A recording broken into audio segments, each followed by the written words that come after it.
Hello everyone, আমি Nandini day 2 এর video নিয়েও চলে এলাম। ডে 1 এ যেরকম সবটা তোমাদেরকে শেয়ার করেছিলাম, ডে 2 এ যা যা হবে সেটা তোমাদের সাথে সবটা শেয়ার করবো। তাই ভিডিওটা স্কিপ না করে পুরো এন্ড অবধি দেখতে থাকো, আমার সাথে থেকো, পাশে থেকো, তাহলে আমি খুবই খুশি হব তোমাদের সাপোর্ট পেলে। সকালে আমাকে 6টার সময় এরা ডাকতে শুরু করেছে। আমি 7টার মধ্যে উঠেছি, 7:30টার মধ্যে রেডি হয়েছি। আর মানে 7:45টার মধ্যে আমরা বেরিয়ে পড়ে ঘুরতে বেরিয়ে গেছি। তার আগে ব্যান্ডেড কিনছিল, কারণ পায়ে অলরেডি ফোস্কা পড়ে গেছিলো, যার কারণে। আর আমার তো সকালবেলা উঠে রেডি হতেও ইচ্ছা করছে না, আমার মুখটা দেখে বুঝতেই পারছো নিশ্চয়ই। মানে খুব বিরক্ত লাগছিলো, এত তাড়াতাড়ি ঘুম থেকে এরা কেন ডাকলো, মনে হচ্ছিল যেন ঘুমাই না, ঘুমালে যেন শরীরে কেমন একটা হচ্ছে। তো যাই হোক, তার জন্য একটু আখের রস খেয়ে নিচ্ছি। এখানে আখের রসের দাম নিয়েছিল 25 টাকা, 20 টাকা আর 25 টাকা ছিল, বাট 25 টাকারটা নিয়ে আমি মনে করলাম বেটার হবে, যার কারণে 25 টাকারটাই নিয়েছি। প্রতিবার গোপোষণাকে নিয়ে আসি, কিন্তু ওকে ভালো করে ঘোরানো হয় না, যার কারণে ওকে নিয়ে বেরিয়েছি। এই যে সাথে একটা বেলুনও নিয়ে আছে। তো আমরা চা খাচ্ছিলাম যখন, ওকে একটা বিস্কিট দিয়েছি। আর এই যে আমাদের 3জনের চা। তো এখন আমরা চা খাবো, দেন আমরা সি বিচে যাবো।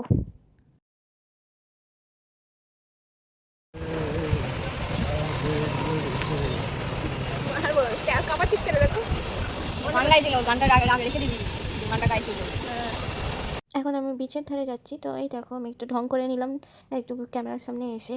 আর যাই হোক, এত গরম, এত রোদ্দুর, বাপরে বাপ, আমি তাড়াতাড়ি করে চুলটা পর্যন্ত গুটিয়ে নিয়েছি। আমাকে কি বাজে দেখতে লাগছে, মানে কি বলবো, নিজেরই পছন্দ হচ্ছে না নিজেকে। আমি আবার নিজেকে নিজে সুন্দর মনে করলে সুন্দর, না হলে ভালো লাগে না নিজেকে। এই মেয়েটা আমার একটুও শান্তি দেবে না। তুই হাতে দুখানা ফোন নিয়ে ভিডিও বানাতে বলতে, অত কাঁপলে হবে না। ভিডিওটা একদম পারফেক্ট আসতে হবে। এই যে এই মহিলাটা একে কালকে একজন আন্টি বলেছে, এই না দিদি বলেছে, তাও আবার মায়ের বয়সী। হ্যাঁ, মায়ের থেকে বড় হতে পারে। লোকে তো সিভিক সেন্স দেখে তো এরকম একটা লাগছে আমার। আর আমার বরকে বলেছে আঙ্কেল, যে যে আমার থেকেও হয়তো বয়স অনেক বড়, সে আমার বরকে বলছে আঙ্কেল।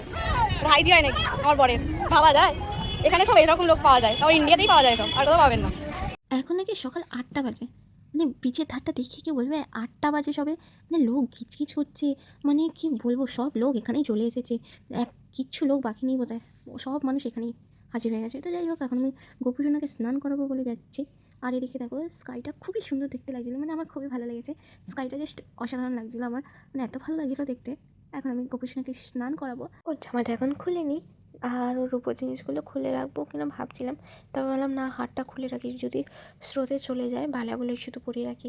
বাসি হার সব দাদার হাতে ধরিয়ে দিয়েছিলাম। বেশ 10-15 মিনিট ধরেই ওকে স্নান করানোর পরে মনে হলো এবার তুলে দিয়ে, ওরও তো ঠান্ডা লেগে যেতে পারে। আর অনেক বালি জল ছিল, চোখে লেগে যাচ্ছিলো ওর বারবার। আর আমাদের প্যান্টের অবস্থা দেখেছো, পুরো হাঁটুর ওপর অবধি ভিজে গেছে জলে। আর ওর তো হাইট শট ওরা আরও বেশি ওপরে উঠে গেছে। আর ওই যে দাদা ওখানে দাঁড়িয়ে আছে আমাদের জন্য, ওখানে গিয়ে ওর গাটা মুছিয়ে ওকে জামাটা আবার পরিয়ে দেবো।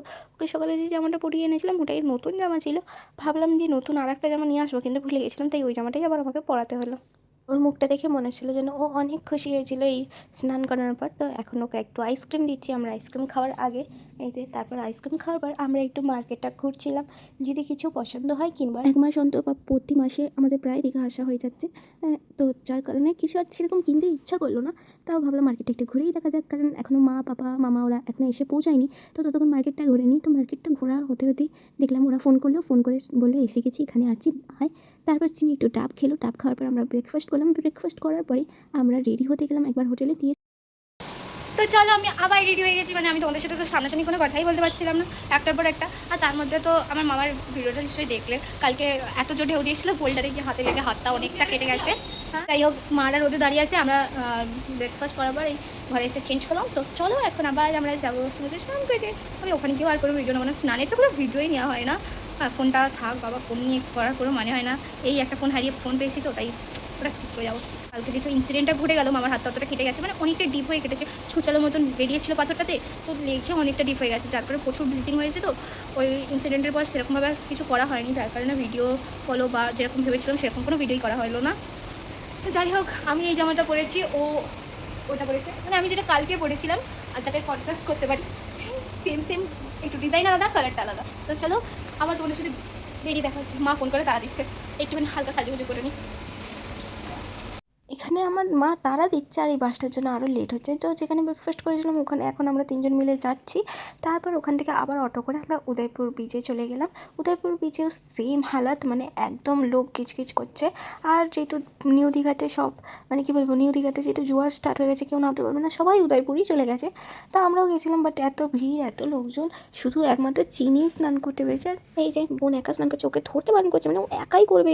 আর ওকে স্নান করাতে গিয়ে আমরা যেটুকু মানে ভিজেছিলাম, মানে 20% ধরে আমরা স্নান করেছি। সেদিনকে পুরোপুরি করতে পারিনি। নিউ দীঘায় গিয়ে ভাবলাম স্নান করবো, বাট জোয়ারের জলের জন্য আর করতে পারিনি। এত রাগ হয়ে গেছিলো যে তারপরে কোনো ভিডিও করিনি। আর মা ফোনটা হোটেলে রেখে আমাদেরকে ডাকতে এসেছিলো, যার কারণে আর ভিডিও করিনি। দিন আমরা লাঞ্চ করে বাড়ি চলে যাই, রেস্ট নিচ্ছিলাম। বাট যেহেতু বোন হোটেলেই খাওয়া দাওয়া করেছিল, বোনের ভিডিওটাই অনলি আছে। একটু রেস্ট নেওয়ার পরে আমরা তিনজনে একটু বেরিয়ে পড়লাম। বিকালে প্রচুর বৃষ্টি হচ্ছিলো, তাই সবাই আর বেরোতে পারিনি। তো বেরিয়েছিলাম, চিকেন রোল খেয়েছিলাম। টুরিস্ট স্পটে যে এত সুন্দর চিকেন রোল পাবো ভাবিনি, মানে খুবই ভালো লেগেছিলো খেতে। তো যাই হোক, এখন বৃষ্টি পড়ছে, আমরা নিচে চেয়ার পেতে বসে আছি। দাদা গেছে টিকিট কাটতে, কারণ আমার কালকে ইন্টার্নশিপে 15 days কমপ্লিট হচ্ছে, যার কারণে আমাকে প্রজেক্ট সাবমিশন করতে হবে এবং আমাদের সার্টিফিকেট দেওয়ার দিন ওই দিন, যার কারণে আমাকে বাড়ি ফিরতেই হবে। আর 11টা থেকে কলেজ স্টার্ট, তার মধ্যে যেতে হবে। তাই দাদা চলে গেছে টিকিট কাটতে।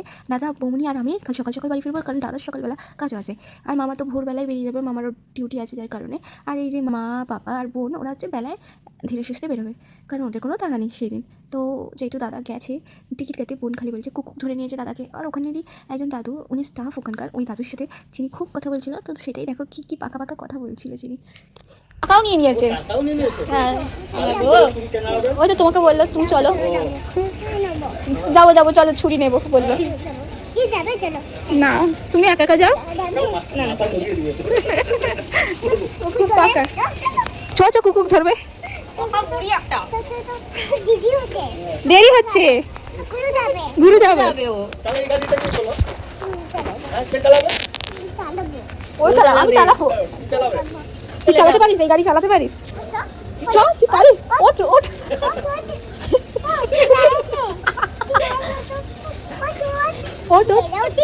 ওটাই উঠবি? কোনটা পছন্দ তোর? এটাই, এটাও পছন্দ, এটাও পছন্দ, কিন্তু এটাই উঠবি।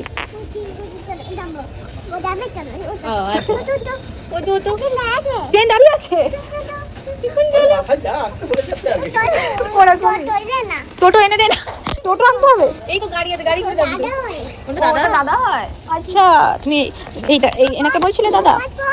কোথায় বসবো? ও দাদাকে, হ্যাঁ ওই দাদাকে বলছে আবার এই বালতি এখানে কি বসা ঠিক হবে? গাড়িতে বসবে? গাড়িতে বসবি? চলে যাও। চাবি কোথায়? আচ্ছা, ট্রেন দাঁড়িয়েছে, চাবি কোথায়? চাবি নিয়ে আসো। চাবি কোথায়? চাবি কুকুর নিয়ে নিয়েছে, তাহলে উঠবো কি করে আমরা? চলো মাম্মা, এটা তো ঠিক হলো না, আবার বন্ধ হলো। 1 থেকে আবার 2 এ যাবে, তাই তো? 1 2 তারপর কি?